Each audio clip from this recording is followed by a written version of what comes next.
जी, नमस्कार। मैं हूँ शैलेंद्र सोलंकी। स्वागत करता हूँ मैं आपका आपके अपने YouTube channel learn with Shailendra में। तो जैसा कि आप सभी साथी जानते हैं, बिहार शिक्षक भर्ती के लिए हम लोग पॉलिटी कंप्लीट कर चुके हैं। पॉलिटी के बाद मैंने हिस्ट्री स्टार्ट की थी और हिस्ट्री में हम लोग 2 पार्ट में क्लास 6 की हिस्ट्री भी कंप्लीट कर चुके हैं। तो आज हिस्ट्री की सीरीज़ को आगे बढ़ाते हुए मैं आपके लिए लेकर आया हूँ क्लास 7 की हिस्ट्री। और इस क्लास 7 की हिस्ट्री को हम लोग 2 पार्ट में कवर करेंगे। मैंने आपको ऑलरेडी बता रखा है कि हिस्ट्री हम लोग एक बुक को 2 पार्ट में कवर करेंगे, क्योंकि एक वीडियो थोड़ा सा बड़ा हो जाता है।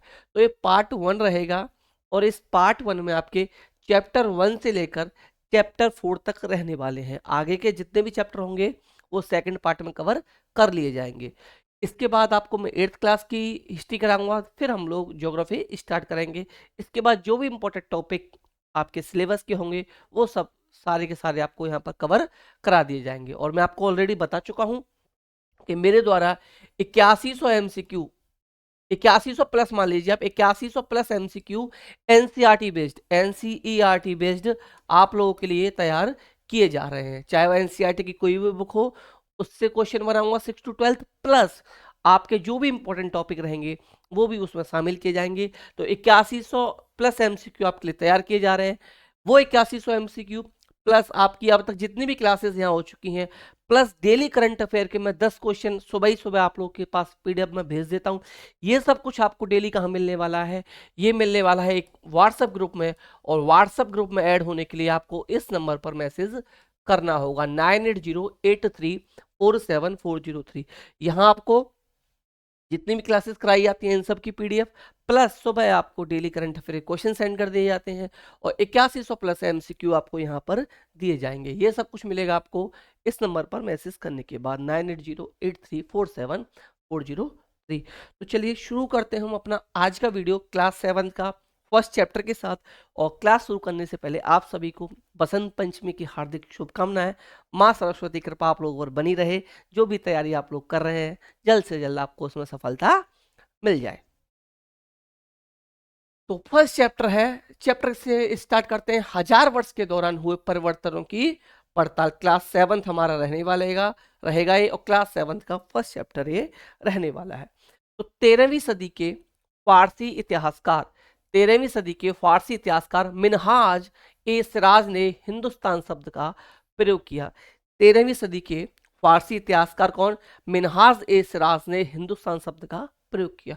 अगर आप लोग PDF चाहते हैं ना तो मैं फिर बता देता हूँ, ये मेरा व्हाट्सएप ग्रुप है, यहाँ आपको ये PDF देखने को लिए मिल जाएगी। इसके अलावा ये PDF कहीं भी शेयर नहीं की जाएगी। 9808347403। और आप लोग वीडियो को लाइक एंड शेयर कर दीजिए, और जिन लोगों ने अभी तक चैनल को सब्सक्राइब नहीं किया वो लोग चैनल को सब्सक्राइब जरूर कर लीजिए। नेक्स्ट है आपका अभिलेखागार। एक ऐसा स्थान है जहां दस्तावेजों और पांडुलिपियों को संग्रहित किया जाता है। कहां पर किया जाता है?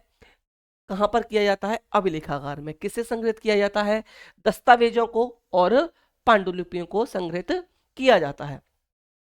14वीं शताब्दी के इतिहासकार जियाउद्दीन बर्नी ने अपना वृत्तांत पहली बार 1356, पहली बार कब? 1356 में लिखा। उसके बाद दूसरा वृत्तांत उन्होंने 2 साल बाद यानी कि 1358 में लिखा। पहला कब लिखा? 1356 में लिखा। दूसरा वृत्तांत उन्होंने उसके 2 साल बाद यानी कि 1358 में लिखा था। आगे देखते हैं हम लोग। आगे है पर्यावास का तात्पर्य क्या है? पर्यावास का तात्पर्य किसी भी क्षेत्र के पर्यावरण और वहां के रहने वालों की सामाजिक और आर्थिक जीवन शैली से है। दिल्ली के सुल्तान गयासुद्दीन बलबन, इनका मैंने टाइम लिख दिया है 1266 से 1287 की प्रशंसा में एक संस्कृत, कौन सा? संस्कृत प्रशस्ति में उसे एक विशाल साम्राज्य का शासक बताया गया है। क्या बताया गया है? विशाल साम्राज्य का शासक बताया गया है। जो कहां था? जो पूर्व में बंगाल से लेकर पश्चिम में अफगानिस्तान के गजनी या गज्जन तक फैला हुआ था। कहां तक? बंगाल से लेकर अफगानिस्तान के गजनी या गज्जन तक फैला हुआ था। अमीर खुसरो ने बताया कि एक प्राचीन भाषा संस्कृत भी है जिसे केवल ब्राह्मण जानते हैं, आम जनता नहीं। तो प्राचीन भाषा संस्कृत है, ये किसने बताया था? अमीर खुसरो ने बताया था। 18वीं शताब्दी तक मुगल वंश पतन के ढलान पर था। अगर ये पूछ लिया जाए मुगल वंश पतन के ढलान पर किस शताब्दी तक था, तो याद रखिएगा 18वीं शताब्दी। क्या याद रखना है आपको? 18वीं शताब्दी तक आपको याद रखना है। नेक्स्ट देखते हैं, कुरान शरीफ का संदेश भारत में पहले सातवीं, कौन सी? सातवीं सदी, याद रखिएगा। सातवीं सदी में, सातवीं सदी में वो व्यापारियों और अप्रवासियों के जरिए पहुंचा। किसके जरिए?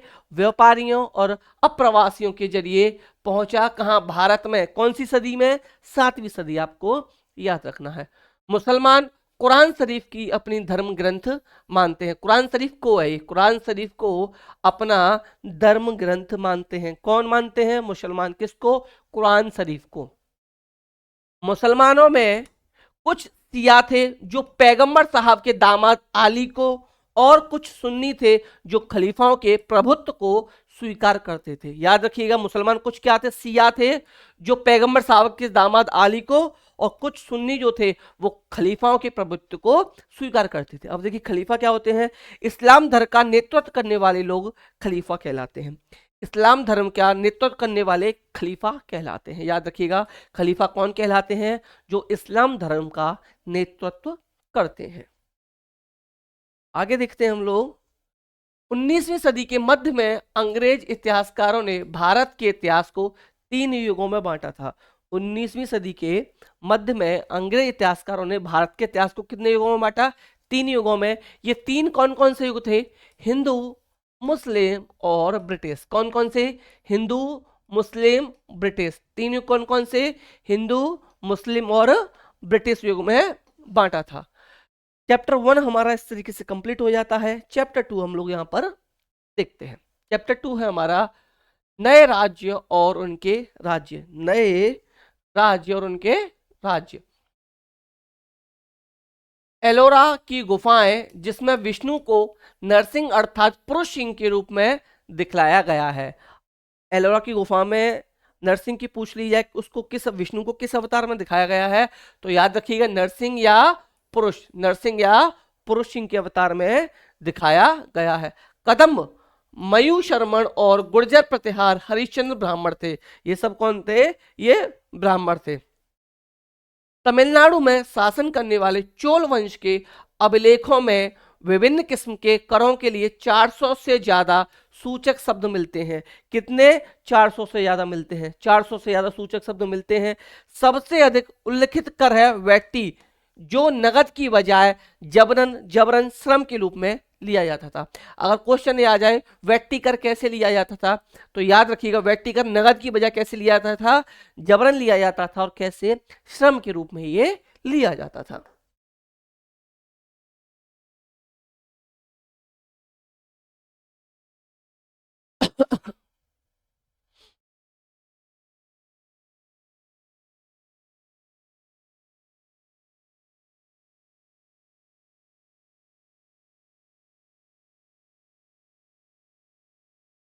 नेक्स्ट देखते हैं, संस्कृत में लिखी गई ग्वालियर एमपी में पाई गई एक प्रशस्ति में प्रतिहार नरेश नागभट्ट के कामों का वर्णन किया गया है। किसमें? संस्कृत में लिखी गई है, ग्वालियर में ये पाई गई है प्रशस्ति में। किसके? प्रतिहार नरेश। प्रतिहार नरेश कौन सा? नागभट्ट के कामों का वर्णन किया गया है। आंध्र, सैंधव यानी कि सिंध, विदर्भ यानी कि महाराष्ट्र का हिस्सा, और कलिंग यानी कि उड़ीसा का हिस्सा के राजा उनके आगे तभी धराशायी हो गए जब वे राजकुमार थे। जब वे क्या थे? राजकुमार थे। कौन कौन से? आंध्र, सैंधव यानी सिंध के, विदर्भ यानी महाराष्ट्र का हिस्सा, कलिंग यानी कि उड़ीसा का हिस्सा के राजा उनके सामने तभी धराशायी हो गए जब वे क्या थे? राजकुमार थे। उन्होंने वंग, वंग मतलब बंगाल का हिस्सा, अनर्थ यानी कि गुजरात का हिस्सा, मालवा यानी कि एमपी का हिस्सा, किरात यानी कि वनवासी, तुरुस्क यानी कि तुर्क, वत्स, मत्स्य दोनों उत्तर भारत के राज्य थे। वत्स और मत्स्य क्या थे? उत्तर भारत के राज्य से के राजाओं को पराजित किया। कहां कहां? वंग यानी कि बंगाल का हिस्सा, अनर्थ यानी गुजरात का हिस्सा, मालवा एमपी का हिस्सा, किरात वनवासी, तुरुस्क यानी तुर्क, और वत्स और मत्स्य ये दोनों उत्तर भारत के राज्य थे। कहां के? उत्तर भारत के राज्य थे। और इन सब के राजाओं को इन्होंने क्या किया था? पराजित किया था। राजा लोग प्राय क्या करते थे, ब्राह्मणों को भूमि अनुदान से पुरस्कृत करते थे। क्या करते थे, भूमि अनुदान से पुरस्कृत करते थे। 12वीं शताब्दी में एक बृहत संस्कृत काव्य भी रचा गया जिसमें कश्मीर पर शासन करने वाले राजाओं का इतिहास दर्ज है। कहाँ के राजाओं का इतिहास दर्ज है, जिन्होंने कश्मीर पर शासन किया। कहाँ पर, कश्मीर पर शासन करने वाले राजाओं का इतिहास दर्ज है। इसे कलहड़ नामक रचनाकार द्वारा रचाया गया। किसके द्वारा, कलहड़ नामक रचनाकार द्वारा रचाया गया। सुल्तान अरबी भाषा का शब्द है जिसका अर्थ है शासक। सुल्तान किस भाषा का शब्द है, अरबी भाषा का शब्द है जिसका अर्थ क्या है, शासक है। गुर्जर प्रतिहार, राष्ट्रकूट और पाल वंशों के शासक सदियों तक कन्नौज के ऊपर शासन को लेकर सदियों तक आपस में लड़ते रहे। कौन कौन, गुर्जर प्रतिहार, राष्ट्रकूट और पाल वंश, किसे लेकर, कन्नौज को लेकर आपस में सदियों तक लड़ते रहे। इतिहासकारों ने इसकी चर्चा त्रिपक्षीय संघर्ष के रूप में की है। किसके रूप में, त्रिपक्षीय संघर्ष के रूप में की है। महमूद अफगानिस्तान के गजनी का सुल्तान था। उसने 1997 से लेकर 1023 तक शासन किया। महमूद कहाँ था, अफगानिस्तान के गजनी का सुल्तान था। महमूद के बारे में पूछ लिया जाए कहाँ का शासक था, तो अफगानिस्तान के गजनी का शासक था। शासन काल याद रखिएगा 1997 से लेकर 1030 तक उसने शासन किया था। उसने गुजरात के सोमनाथ मंदिर को भी लूटा था। पूछ लिया जाता है गुजरात के सोमनाथ मंदिर को किसने लूटा, तो याद रखिए गजनी ने लूटा। और अगर ये पूछ लिया जाए सोमनाथ मंदिर कहाँ पर है, तो गुजरात में है। इतना भी आपको याद रखना है। सुल्तान महमूद ने अपने द्वारा जीते गए लोगों के बारे में कई बातें जानना चाहता था और उसने अल बरूनी नामक एक विद्वान को इसका लेखा जोखा रखने का काम सौंपा। किसको सौंपा, अल बरूनी को सौंपा। किसको, अल बरूनी को सौंपा। इतना याद रखिएगा। अरबी में लिखी गई उसकी कृति किताब अल हिंद आज भी इतिहासकारों के लिए एक महत्वपूर्ण स्रोत है। उसकी कृति कौन सी है, अल हिंद। कौन सी, अल हिंद, याद रखिएगा। अल बरूनी ने इसे तैयार करने के लिए संस्कृत के विद्वानों से परामर्श किया। पूछ लिया जाए अल बरूनी ने किस भाषा के विद्वानों से परामर्श किया, तो संस्कृत के विद्वानों से परामर्श किया था। युद्ध करने वाले राजाओं में चाहवान भी थे जो बाद में चौहान के रूप में जाने गए। वे दिल्ली और अजमेर के आसपास के क्षेत्रों पर शासन करते थे। दिल्ली और अजमेर के आसपास के क्षेत्रों पर कौन का शासन करते थे, चौहान कह लीजिए या चाहवान कह लीजिए। चाहमानों का सबसे प्रसिद्ध जो शासक था वो था पृथ्वीराज तृतीय, और इसका शासनकाल याद रखिएगा 68 से 92, 1168 से 92, जिसने मोहम्मद गौरी नामक अफगान शासक को 1191 में हराया, लेकिन दूसरे ही साल 1192 में उसके हाथों हार गया। 1191 पूछ लिया जाए तो पृथ्वीराज तृतीय ने हराया, और 1192 पूछ लिया जाए तो मोहम्मद गौरी ने पृथ्वीराज तृतीय को हराया। सबसे शक्तिशाली चोल शासक पूछ लिया जाए तो राजराज प्रथम माना जाता है। सबसे शक्तिशाली चोल शासक जो माना जाता है, ये माना जाता है राजराज प्रथम माना जाता है। इसका पुत्र राजेंद्र प्रथम था जिसने जल सेना बनाई। ये 2-3 बार एग्जाम में पूछा गया है कि जल सेना किसने बनाई, तो जल सेना किसने बनाई, राजेंद्र प्रथम ने बनाई। और ये किसका पुत्र था, ये आपका राजराज प्रथम का पुत्र था। वैल्य नवगाई गैर ब्राह्मण किसान स्वामी की भूमि, याद रखिएगा। जो गैर ब्राह्मण किसान थे उनकी जो भूमि थी उसको वैल्य नवगाई कहते हैं। ब्रह्मदेय, ब्रह्मदेय किसे कहा जाता है, ब्राह्मणों को उपहार में दी गई भूमि।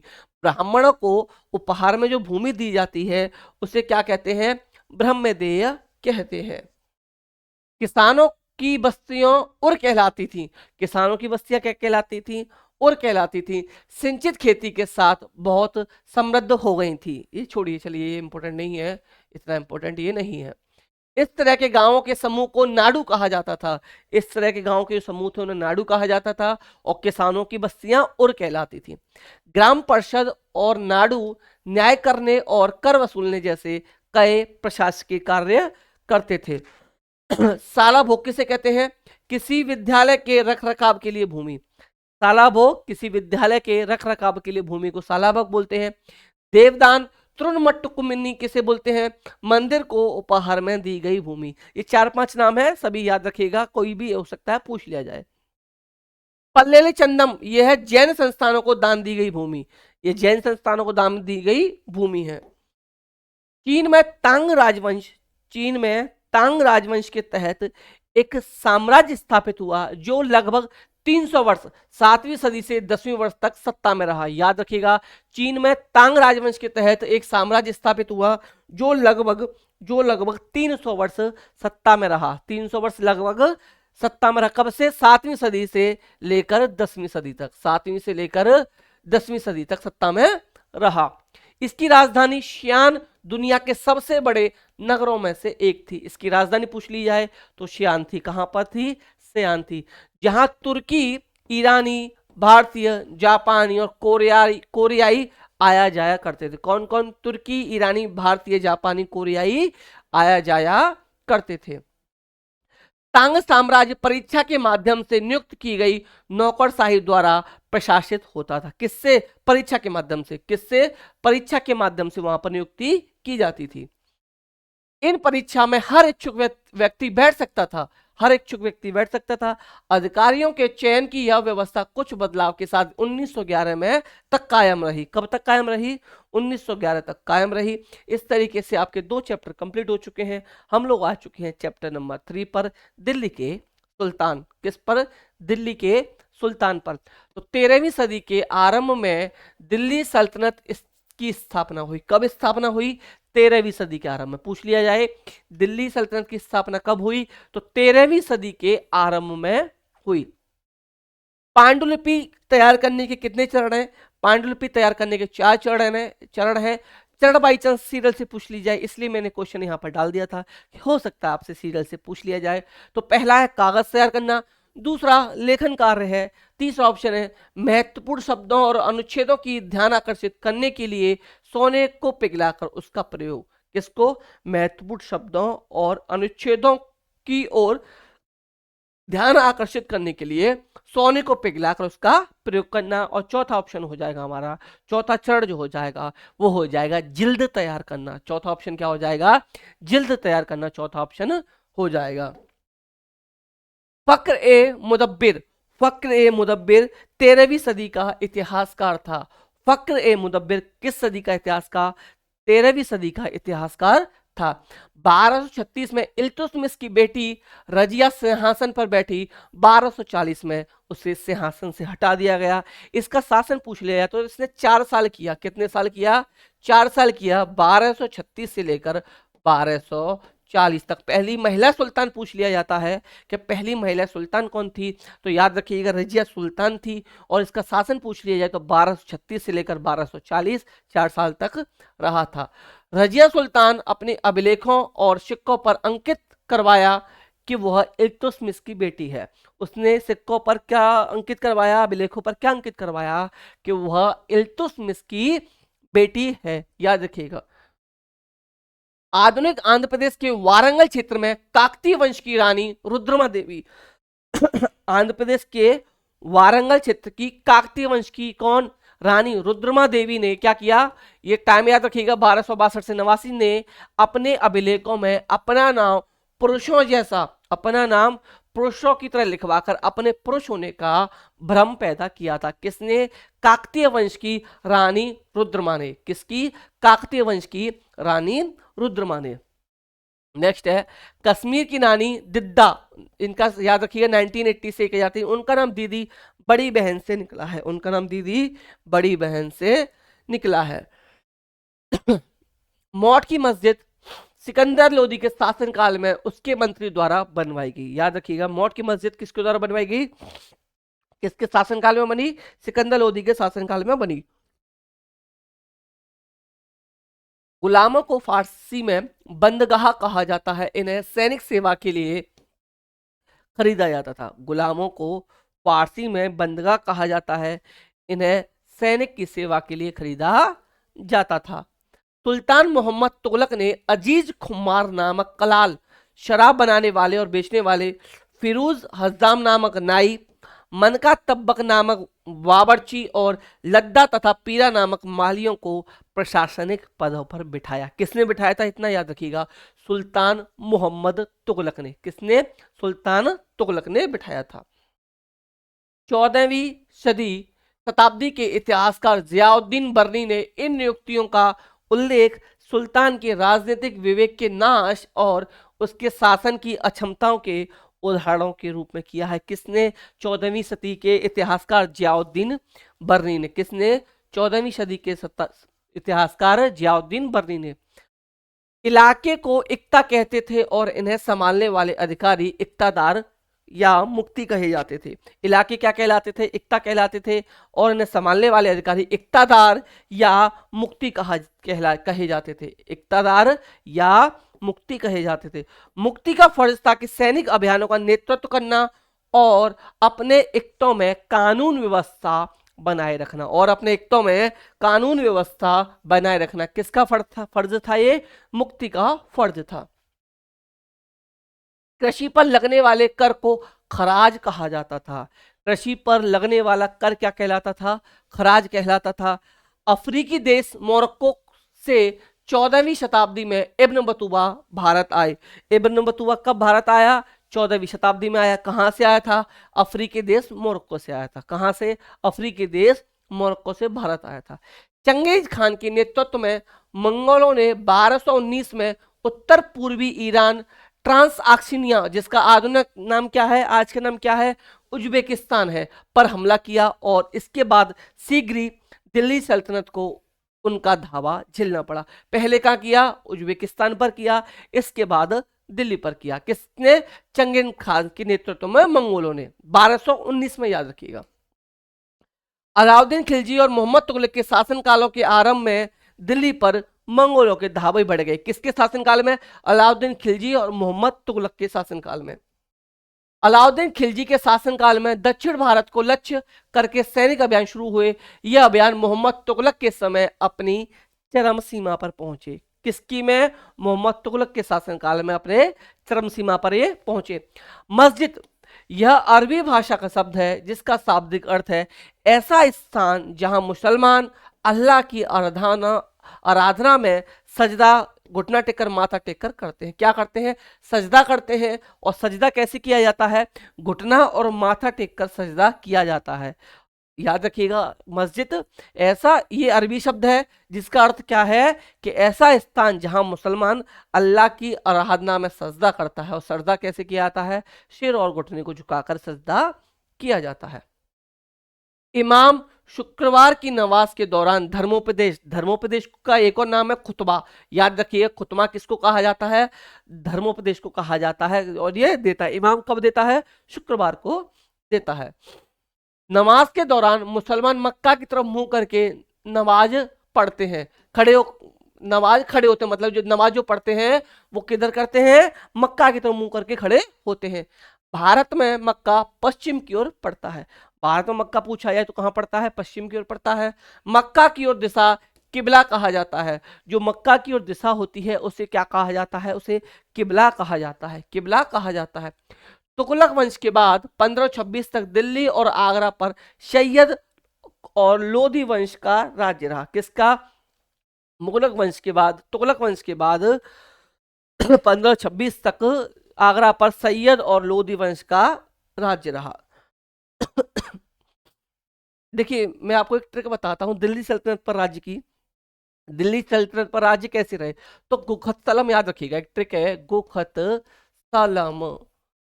देखिए, सबसे पहले रहा गुलाम वंश, फिर रहा खिलजी वंश, फिर त से तुगलक वंश, एस से सैयद वंश, ल से लोधी वंश, और म से मुगल, म से मुगल। ऐसे याद रखिएगा, पहले गुलाम वंश, गो, ख, खिलजी वंश, त तुगलक वंश, त सैयद वंश, ल लोधी वंश, और म मुगल। याद रखिए, गो खत शलम, ये ट्रिक आप याद रखिएगा। इससे आपको दिल्ली सल्तनत का सीरियल आराम से याद हो जाए। क्या, गो, ख, त, स, ल और म। गुलाम वंश, खिलजी वंश, तुगलक वंश, सैयद वंश, लोधी वंश, मुगल। इतना याद रखिए, दिल्ली सल्तनत का क्रम आपको याद हो चुका है।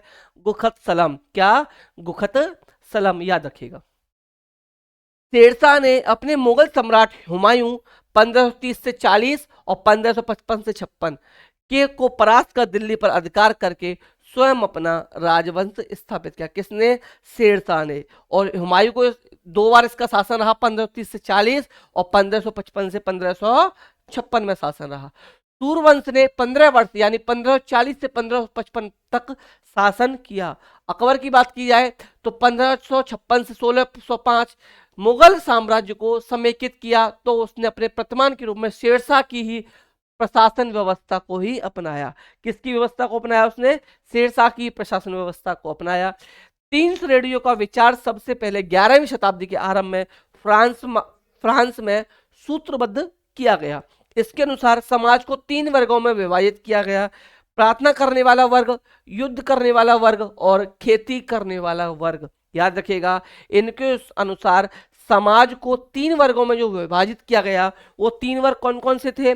प्रार्थना करने वाला वर्ग, युद्ध करने वाला वर्ग और खेती करने वाला वर्ग। 3 वर्ग ये थे।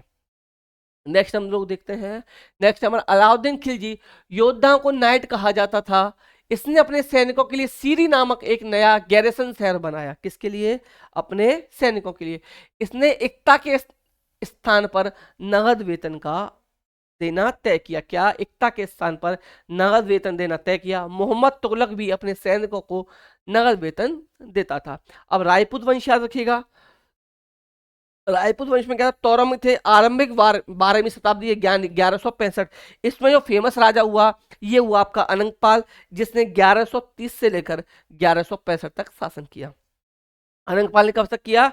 1130 से लेकर 1145 तक शासन किया। चौहान वंश की बात की जाए तो चौहान वंश का शासन रहा 1165 से 1192, जिसमें जो सबसे ज्यादा फेमस रहे वो रहे पृथ्वीराज चौहान 1175 से 1192।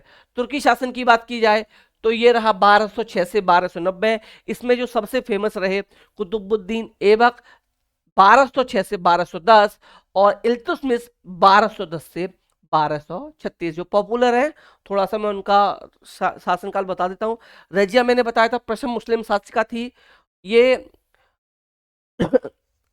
महिला है ना, महिला सुल्तान पूछ लिया तो महिला सुल्तान याद रखिएगा। इसका शासन रहा 1236 से 40 और बलबन का 1266 से 1287। ये 4 फेमस इसमें रहे। किसमें? तुर्की शासक।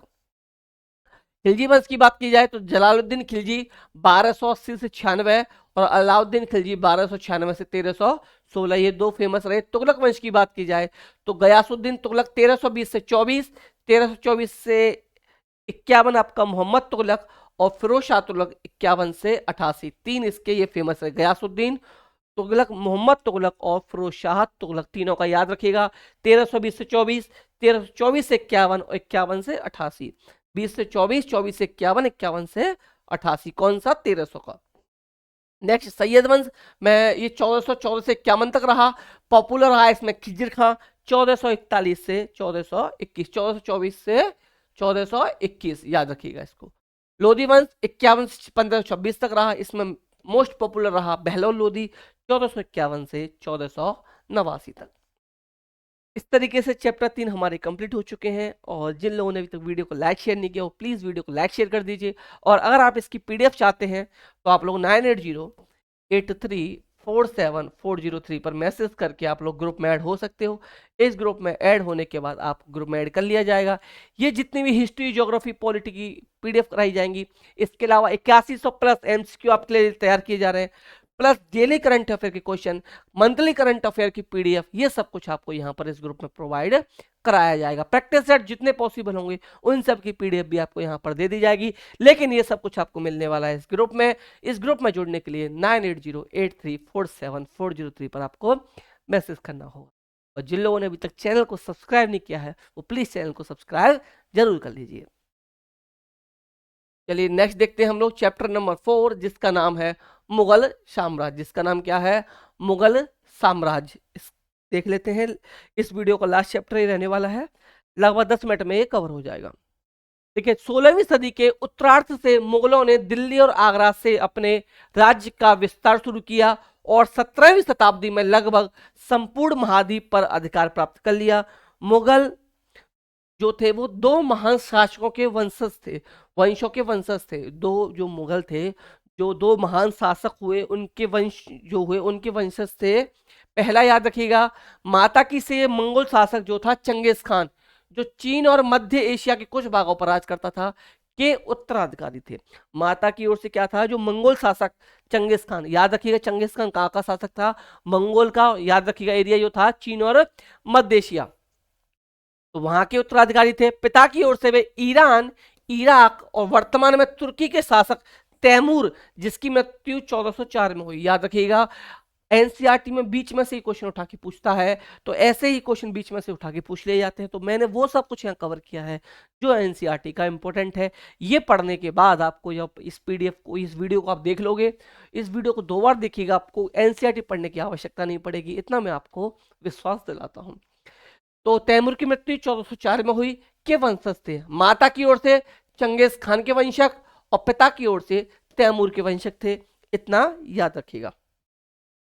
प्रथम मुगल शासक बाबर 1526 से 1530 ने जब 1494 में फरगाना राज्य पर उत्तराधिकार प्राप्त किया, उस समय उसकी उम्र क्या थी, 12 वर्ष थी। ये फरगाना वाला क्वेश्चन बहुत पूछ लिया जाता है। ये पूछ लिया था जब बाबर ने फरगाना पर जब वो गद्दी पर बैठा उसके बाद, तो उसकी उम्र क्या थी, तो केवल 12 वर्ष थी। या ये पूछ लिया था 12 वर्ष की उम्र पर वो किस गद्दी पर बैठा या कहां पर, तो फरगाना जगह याद रखिएगा, फरगाना में 12 साल याद रखिएगा। मंगोलों की दूसरी शाखा उज्बेकों के आक्रमण के कारण अपने पैतृक गद्दी छोड़नी पड़ी। अनेक वर्ष तक भटकने के बाद उसने 1504 में काबुल पर कब्जा कर लिया। कहां पर, काबुल पर किया था। कब किया था, 1504 में। कब किया, 1504 में किया। उसने 1526 में दिल्ली के सुल्तान इब्राहिम लोदी को पानीपत में हराया और दिल्ली और आगरा को अपने कब्जे में कर लिया। कब हराया, 1526 में इब्राहिम लोदी को हराया। 1526 में पानीपत के मैदान में इब्राहिम लोदी को और उसके अफगान समर्थकों को हराया किसने, बाबर ने। 1527 में खनवा में राणा संका, रायपूत और उसके समर्थक राजाओं को हराया। 1528 में चंदेरी में राजपूतों को हराया। अपनी मृत्यु से पहले आगरा में भी मुगल नियंत्रण स्थापित किया। देखिए मैं इसकी ट्रिक बता देता हूं।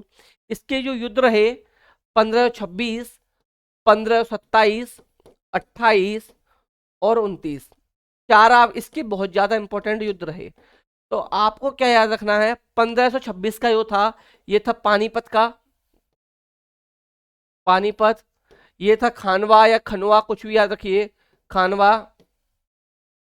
1527 में जो था इसका, 1528 में चंदेरी और ये घाघरा। ये चार इसके युद्ध बहुत पॉपुलर रहे किसके, बाबर के। तो एक ट्रिक है छोटी सी, बाबर पानी पीकर, बाबर यहां लिखता हूं मैं, बाबर यहां लिखता हूं, बाबर पानी पीकर, बाबर पानी पीकर, पानी पीकर, खाना खाकर, खाना खाकर, चंद घंटों में, चंद घंटों में घबराकर मर गया, घबराकर मर गया। तो इसका याद रखिएगा, पानी पीकर यानी कि पानीपत का युद्ध, खाना यानी कि खानवा का युद्ध, चंद यानी चंदेरी का युद्ध और घबराकर यानी घाघरा का युद्ध। इसके 4 युद्ध हुए 1526, 27, 28 और 29, और इसकी मृत्यु हुई 30 में। ये सीरियल से याद रखिएगा, इसका क्रम सीरियल से याद रखिएगा। बाबर पानी पीकर 26 पानीपत का युद्ध, खाना खाकर खानवा का युद्ध 27, चंदेरी का युद्ध 28, घाघरा का युद्ध 29 और 30 में इसकी मृत्यु। बाबर पानी पीकर, खाना खाकर, चंद घंटों में घबराकर मर गया। 1526, 27, 28, 29 तक इसके 4 लगातार युद्ध रहे और 30 में इसकी मृत्यु हो गई। इतना याद रखिएगा आप लोग। तो 28 में इसका चंदेरी का राजपूतों को हराया, 30 में इसकी मृत्यु हुई। हुमायूं का देख लीजिए 1530 से 40 एवं 1555 से 56। शेर खान ने हुमायूं को 2 बार हराया। शेर खान ने क्या किया, हुमायूं को 2 बार हराया, 1539 में चौसा में और 1540 में कन्नौज में। पूछ ले शेर खान ने हुमायूं को कितनी बार हराया, तो 2 बार हराया, 1539 और 1540 पहले हरा कहां पर, कन्नौज में हराया, ठीक है ना, और 1539 में चौसा में हराया। इन पराजयों से जो इसकी पराजय हुई, इससे वो क्या किया, ईरान भाग गया। क्या किया उसने, ईरान भाग गया। 15 साल बाद वो फिर क्या वापस आया और उसने दिल्ली पर कब्जा कर लिया, परंतु अगले वर्ष उसकी क्या हो गई, मौत हो गई। अगले वर्ष क्या उसकी मृत्यु हो गई थी 1556 में। कब हुई उसकी मृत्यु, 1556 में उसकी मृत्यु हुई। किसकी, हुमायूं की। अब बात आ जाती है अकबर की। अकबर 13 वर्ष की अल्पायु में ही गद्दी पर बैठा, इतना याद रखिएगा। इसने 1568 में सिसोदियों की राजधानी चित्तौड़ और 1569 में रणथंभौर पर कब्जा कर लिया। 1568 में कहां पर, सिसोदियों की राजधानी चित्तौड़, और 1500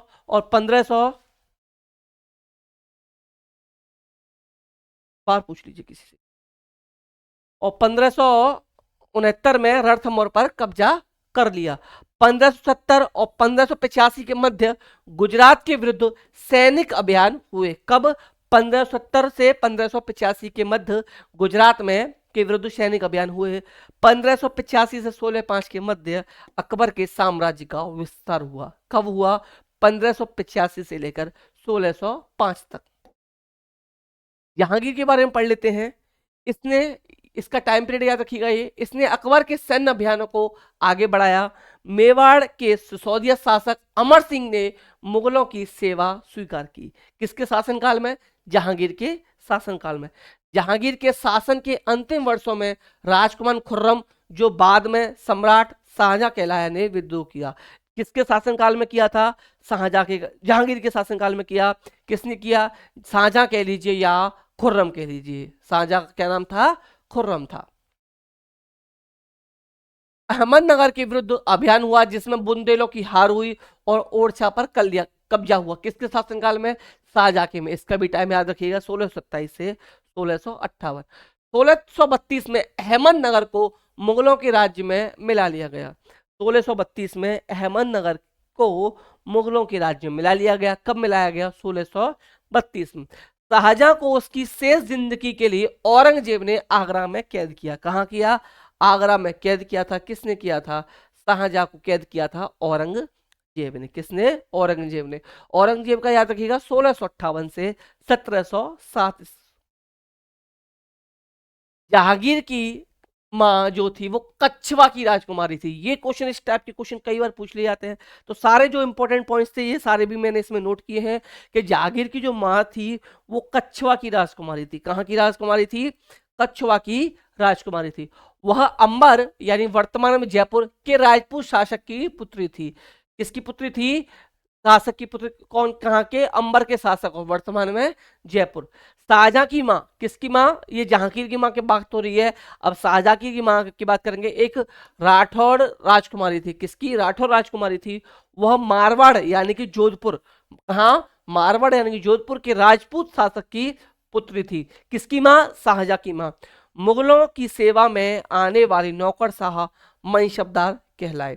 मुगलों की सेवा में आने वाले क्या, जो नौकर थे वो क्या कहलाए, मनसबदार कहलाए। मनसबदार का प्रयोग ऐसे व्यक्तियों के लिए होता था जिन्हें कोई मनसब यानी जिन्हें कोई सत्ताकारी हैसियत अथवा पद मिलता था, जिन्हें कोई पद मिलता था। मुगलों की आमदनी का प्रमुख स्रोत जो था वो किसानों की उपज से मिलने वाला राजस्व था। मुगलों की आमदनी का प्रमुख स्रोत जो था वो किसानों की उपज से मिलने वाला राजस्व था। राजस्व प्राप्त करने की व्यवस्था को जब्त कहा जाता था। जो राजस्व प्राप्त करने की व्यवस्था थी उसे जब्त कहा जाता था। अकबर ने अपने करीबी मित्र और दरबारी अबुल फजल को आदेश दिया कि वह उसके शासनकाल का इतिहास लिखे। किसको आदेश दिया, अबुल फजल को। किसने दिया, अकबर ने दिया। जिन लोगों ने अभी तक वीडियो को लाइक शेयर नहीं किया प्लीज वीडियो को लाइक शेयर कर दीजिए, और जिन लोगों ने चैनल को अभी तक सब्सक्राइब नहीं किया वो चैनल को सब्सक्राइब जरूर कर लीजिए। तो देखिए अबुल फजल ने यह इतिहास 3 जिल्दों में लिखा। कहा, 3 जिल्दों में लिखा। इसका शीर्षक जो है वो है अकबरनामा। ये पूछ लिया जाता है अकबरनामा किसने लिखा, तो अबुल फजल ने। किसने, अबुल फजल, याद रखिएगा, अबुल फजल याद रखिएगा। पहली जिल्द में अकबर के पूर्वजों का बयान है, दूसरी में अकबर के शासनकाल की घटनाओं का विवरण देती है। तीसरी जिल्द आईन अकबरी, तीसरी जिल्द कौन सी है? आईन अकबरी, इसका भी याद रखिएगा, अबुल फजल है। इसमें अकबर के प्रशासन, कौमा घराने, कौमा सेना, कौमा राजस्व और साम्राज्य के भूगोल का ब्यौरा मिलता है। किसमें मिलता है? आईने अकबर में मिलता है। पहली जिल्द में क्या मिलता है? पूर्वजों का बयान, और दूसरी के अकबर के शासन काल की घटनाओं का विवरण देता है। अकबरनामा किसने लिखी? अबुल फजल ने। आईने अकबरी पूछ लिया जाए, ये भी अबुल फजल ने। मनता धता एक ऐसी व्याख्या या कथन है जिसे अधिकार पूर्ण रूप कहकर यह आशा की जाए कि उस पर बिना कोई प्रश्न उठाए उसे स्वीकार कर लिया जाएगा। मेहरुना मेहरुन्ना शाह ने 1611 में जहांगीर से विवाह किया और उसे नूरजहां का खिताब मिला। नूरजहां का नाम याद रखिएगा, मेहरुन्निसा। और 1611 में किससे विवाह किया इसने? जहांगीर से विवाह किया, और इसका नाम क्या पड़ा? नूरजहां पड़ा। नूरजहां का पहला नाम पूछ लिया जाए तो मेहरुन्निसा याद रखिएगा। नूरजहां के सम्मान में जहांगीर ने चांदी के सिक्के जारी किए। नूरजहां के सम्मान में जहांगीर ने चांदी के सिक्के जारी किए। चांदी के सिक्के किसने जारी किए? जहांगीर ने जारी किए। किसके सम्मान में? तो नूरजहां के सम्मान में जारी किए थे। नेक्स्ट देख लेते हैं। नेक्स्ट हमारा, अकबर के कई संस्कृत ग्रंथों के फारसी में अनुवाद कार्यों का संपन्न कराया। इस उद्देश्य हेतु उन्होंने फतेहपुर सीकरी में एक मकतब खाना या अनुवाद ब्यूरो की स्थापना की। किसने की? अकबर ने। किसने की थी? अकबर ने की थी। अकबर ने की थी। कहां पर? फतेहपुर सीकरी में। आपको यह बताना है कमेंट में, बुलंद दरवाजा कहाँ स्थित है? बुलंद दरवाजा कहाँ स्थित है? आपको कमेंट में इतना बताना है। रज्मनामा महाभारत का फारसी अनुवाद है। ये क्वेश्चन इंपॉर्टेंट हो जाता है। इंपॉर्टेंट कहूंगा मैं इसको कि रज्मनामा जो है वो किसका फारसी अनुवाद है? तो महाभारत का फारसी अनुवाद है। नेक्स्ट आपका, अकबर के समकालीन पूछ लिए जाते हैं कि अकबर के समकालीन कौन थे? तो इसमें इंग्लैंड की महारानी थी एलिजाबेथ, इनका टाइम याद रखिएगा 1558 से 1603। ईरान के सफविद शासक शाह अब्बास, ये भी इनके शासनकाल के इक्वल इनका था। और रूसी शासक जार इवान चतुर्थ और बेसिलेविच 1584, जो इवान दी टेबल नाम से कुख्यात है। चार नाम याद रखिएगा कि अकबर के अन्य समकालीन शासक कौन कौन से थे। इंग्लैंड की रानी, ईरान का सव्विद शासक शाह अब्बास, रूसी शासक जार इवान और बेस्लियोविच का इवान द टेरिबल। ये चार नाम आपको याद रखनी है। इस तरीके से आपकी क्लास 7 की हिस्ट्री का फर्स्ट पार्ट कंप्लीट हो चुका है। सेकंड पार्ट में आपके जितने भी चैप्टर हैं वो सभी कंप्लीट करा दिए जाएंगे। आई होप वीडियो आपको, सेशन आपको पसंद आया होगा। अगर आपको वीडियो पसंद आए तो वीडियो को लाइक शेयर कीजिएगा। ग्रुप में ऐड होने के लिए आप लोग 9808347403 पर मैसेज करके ग्रुप में ऐड हो सकते हो। ये पीडीएफ ग्रुप में शेयर कर दी जाएगी। डेली करंट अफेयर के क्वेश्चन आपको वहां डेली शेयर किए जाते हैं। जितनी भी पीडीएफ यहाँ कराई जा रही है वो सब पीडीएफ शेयर की जाएंगी। प्लस 8100 क्वेश्चन के एमसीक्यू जो एनसीईआरटी बेस्ड तैयार किए जा रहे हैं, ये सब कुछ आपको यहाँ पर प्रोवाइड कराया जाएगा। तो ये था हमारी हिस्ट्री का फर्स्ट पार्ट। मिलते हैं सेकंड पार्ट के साथ। तब तक आप लोग हंसते रहिए, मुस्कुराते रहिए। आपको लेनी जॉब, उसके लिए पढ़ते भी रहिए। तो थैंक यू, नमस्कार, जय हिंद।